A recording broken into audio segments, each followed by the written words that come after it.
Slavă lui Dumnezeu stă în ascunderea lucrurilor, iar slavă împăraților stă în cercetarea lucrurilor. Proverbele 25, versetul 2. Dumnezeu să te binecuvinteze. Există anumite fenomene care, ca și copii al lui Dumnezeu, trebuie să le înțelegem. Dincolo de, cum să spun asta, dincolo de cotidianul nostru, este important să avem o vedere și de ansamblu și o înțelegere globală a ce se întâmplă la nivel mondial, a ce se întâmplă la nivel global, ca să înțelegem și ce se întâmplă cu noi. Că nu reușim să înțelegem vremurile sau ce se întâmplă la un nivel global, uneori nu vom înțelege ce se petrece cu noi. Care nu este decât doar un rezultat a ceea ce se întâmplă la un nivel general, la un nivel global. Deci este important, deși suntem indivizi, să nu cadem în capcana individualismului, unde înțelegem lumea doar din perspectivă ce se întâmplă în viața noastră, nu din potrivă. Să avem o viziune globală și atunci înțelegem și înțelegem mai bine și ceea ce se întâmplă în viața noastră ca și individ în particular. Ieri când am vorbit despre, între ghilimele, responsabilitatea celui rău, ți-am arătat din Geneză ce face, atacă cuvântul. Dar noi știm, cuvântul este tocmai semânță. Da? În pilda semănătorului, Domnul Iisus explică, semănătorul a ieșit să semene și semânța este ce? Este cuvântul.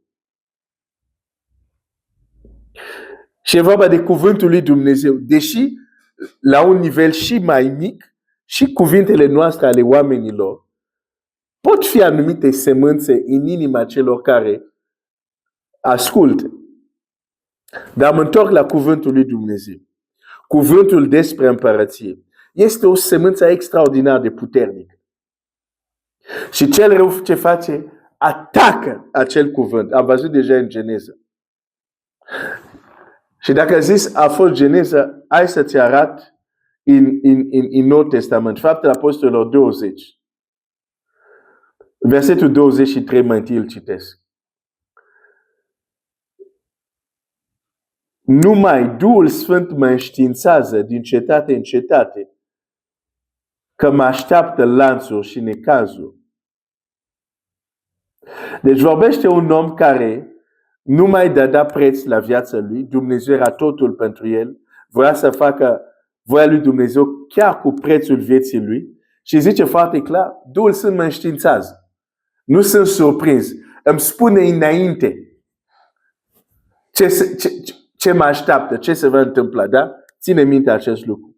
Mult mai târziu, mult mai jos, zice așa, verset 25, și aici este un mesaj de despărțire, un mesaj de la revedere. Le spune, și acum știu că nu-mi veți mai vedea față.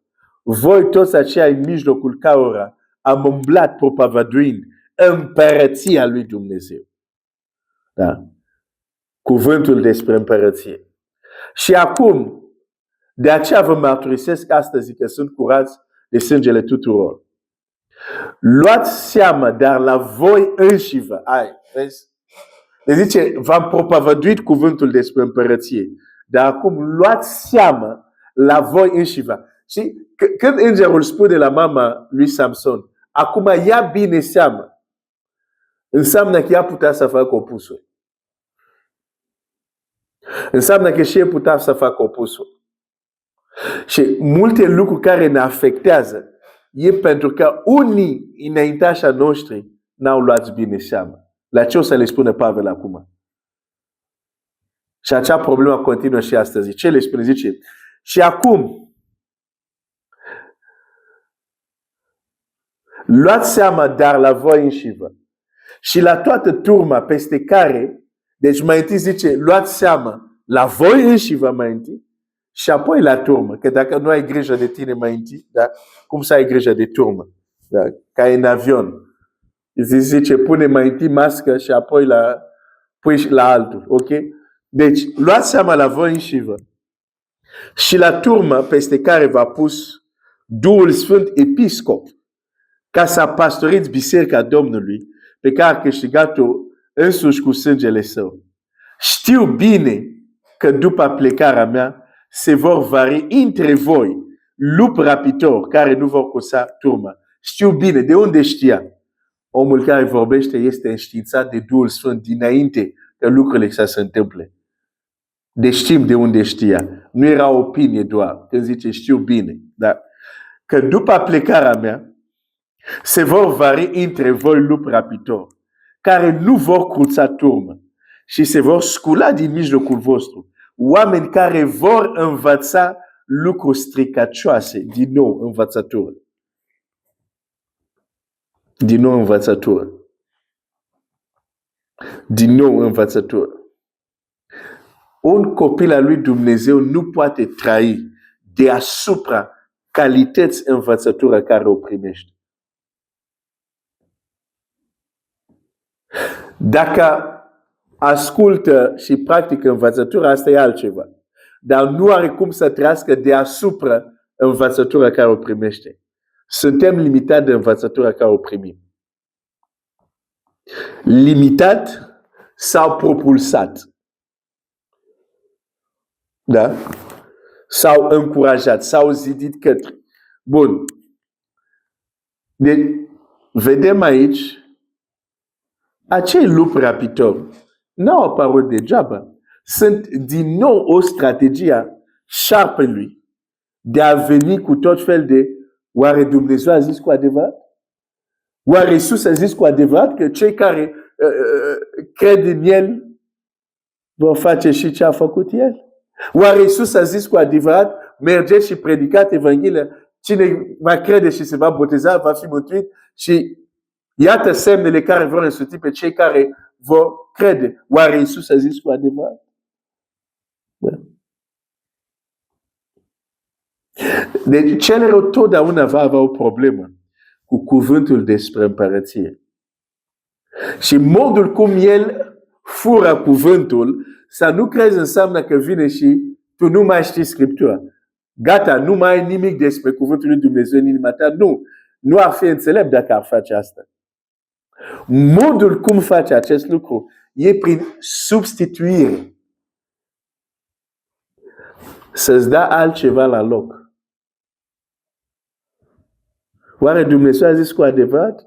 Nu, dar parcă ar fi asta. Parcă nu e chiar așa. Parcă n-are cum să fie chiar așa. Da? Nu e să nu mai credem în cuvântul lui Dumnezeu. Dar să credem într-o versiune distorsionată, modificată. De aceea sunt mari bătălii când e vorba de cuvântul lui Dumnezeu și de cum le interpretăm. Mari tensiuni. Pentru că în spate nu e ceva omenesc. În spate e vorba de o luptă spirituală.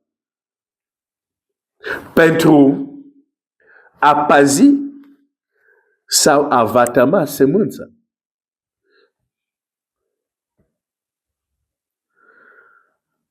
Luați bine seama la voi înșivă. De aceea, responsabilitatea primordială a predicatorilor, și de ce zic predicator? Aici când zic predicator, mă refer la diverse slujbe, lucrări care Domnul Iisus, daruri care Domnul Iisus a dat bisericii, cum ne explică Pavel în Efeseni 4. Și deși avem apostoli, profeți, evangeliști, doctori, învățători, toți sunt niște predicatori, adică toți propovăduiesc ceva din cuvânt.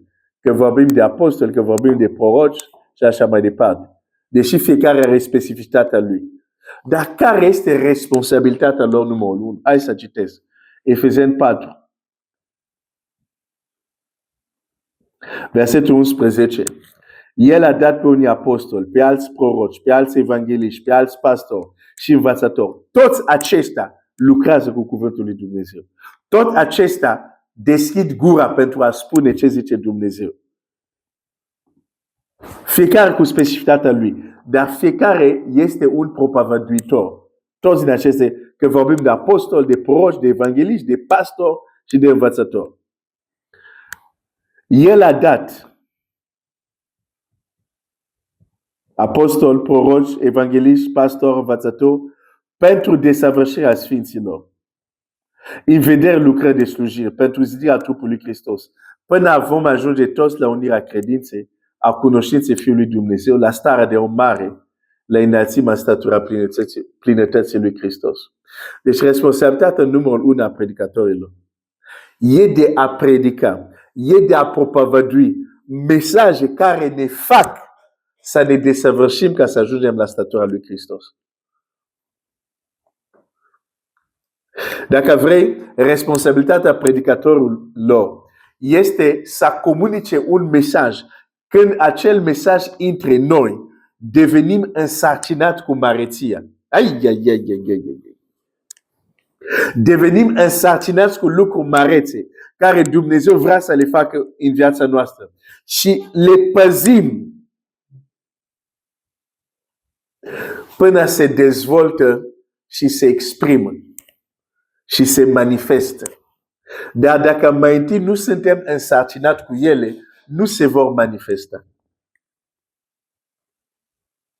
Pentru că mai întâi este însărcinare și apoi naștere. Cu alte cuvinte, dacă, între ghilimele, nu sunt însărcinat cu cuvântul despre împărăție, cum să se manifestă împărăție?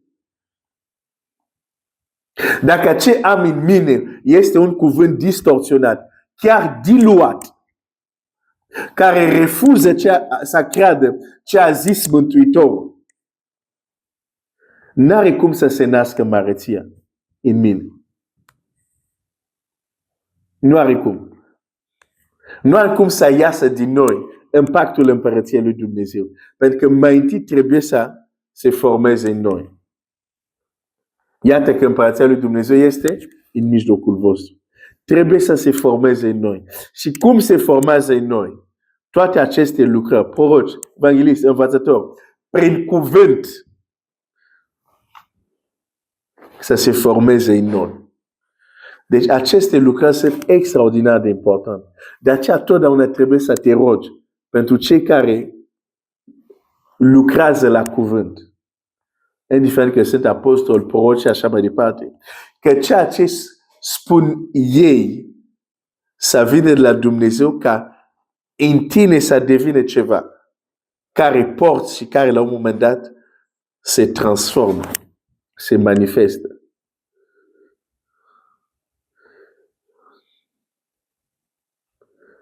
Și în toate acestea, care este atunci responsabilitatea ta? Hai să ne uităm mâine. Dumnezeu să te binecuvânteze.